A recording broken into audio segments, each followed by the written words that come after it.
welcome to a Facilitator experience of the World Academy in Nepal.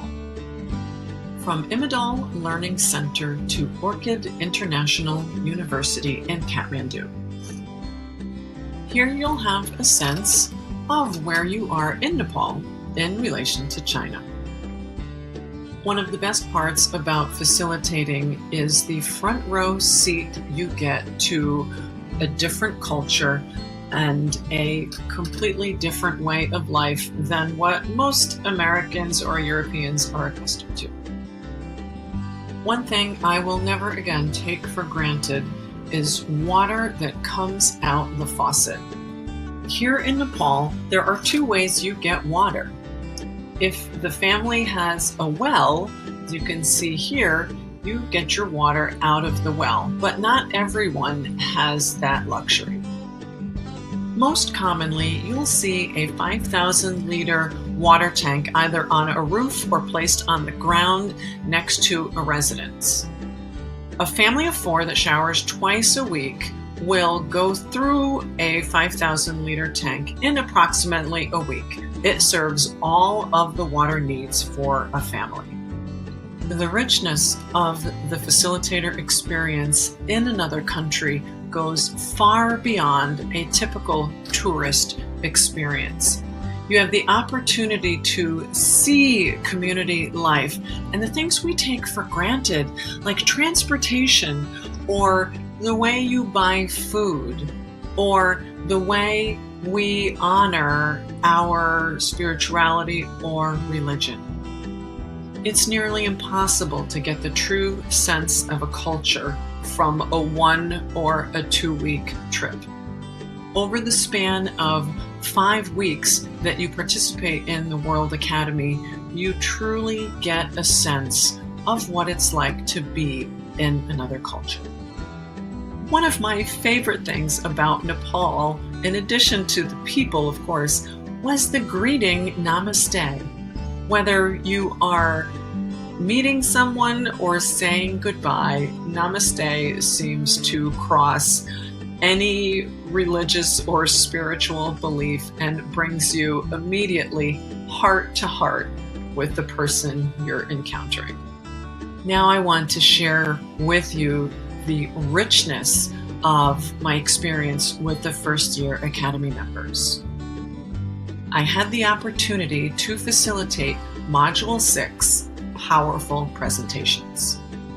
One of the most rewarding aspects of facilitating this module was observing the creation and the delivery of a talk on a subject that was important to these women, to understand why this topic was close to their heart, and to not only see and hear, but to feel their passion was extraordinary. One of the richest experiences, in addition to facilitating, was the opportunity to accompany a group of Academy members into the mountains of Sindhupalchak as they delivered a drama or a play about their project into the community, and to see how well received it was. These mountain villages give the feel of being in a completely different country. It took 8 hours for us to get to the base of this hill and an additional hour to walk up to the house that you can barely see in the top center of the photograph. By most standards, these accommodations are luxury. The majority of homes in this area have corrugated metal sidewalls and roofs with dirt floors.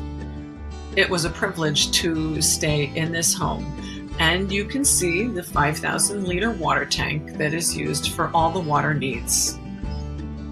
The purpose of this project, called No More Child Bride, was to bring ideas into the village to show what can be possible in a young woman's life when education is chosen over a very common practice of marrying young women off, starting as early as the age of 12.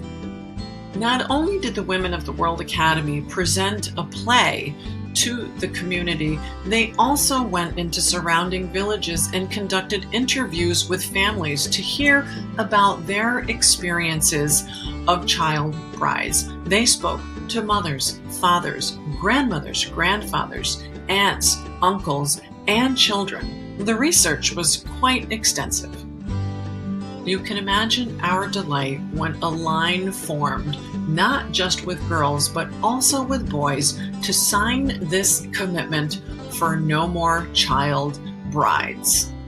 Young women want to be educated, they want to make a difference in their communities, and they want to change the trajectory of life, not only for them, but also for future generations. These are the 6 extraordinary women from the World Academy responsible for the No More Child Bride project. The story is based on the life of Rita Tamang in the upper left-hand corner, as at the age of 13, she was slated to become a child bride and instead insisted upon an education. With the assistance of one of Rita's teachers, at the age of 13, she left the mountains with the equivalent of $4 in her pocket and went to Kathmandu, 8 hours away, alone. She knew no one in Kathmandu, did not have a place to stay. Talk about a courageous woman. There were plenty of challenges these 6 women faced in bringing this project to the mountains. Their determination, their tenacity spoke to the willingness that these women of the World Academy have to make a difference in the world. I'm convinced the influence of this project upon the children in the school, the community leaders, and the families of Sindhu Palchuk will be felt for a long time to come. And I also believe that it has helped to change the trajectory of many a young woman's life. In addition to facilitating academy classes, there are also opportunities to go into the community to speak to other colleges and also at primary schools. Much like in China, an experience in Nepal will reshape the way you see the world and how you believe you fit into it. I'm always taken back by how deeply affected I am through the relationships built while facilitating.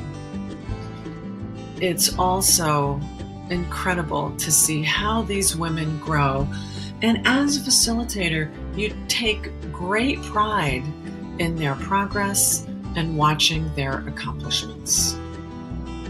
Special thanks to the Imadahl Learning Center, Orchid International University, Jerry Uberly, Sid West, Danielle Hampson, and all of the World Academy members and their families who opened their heart and made this Nepal experience unforgettable and life-changing.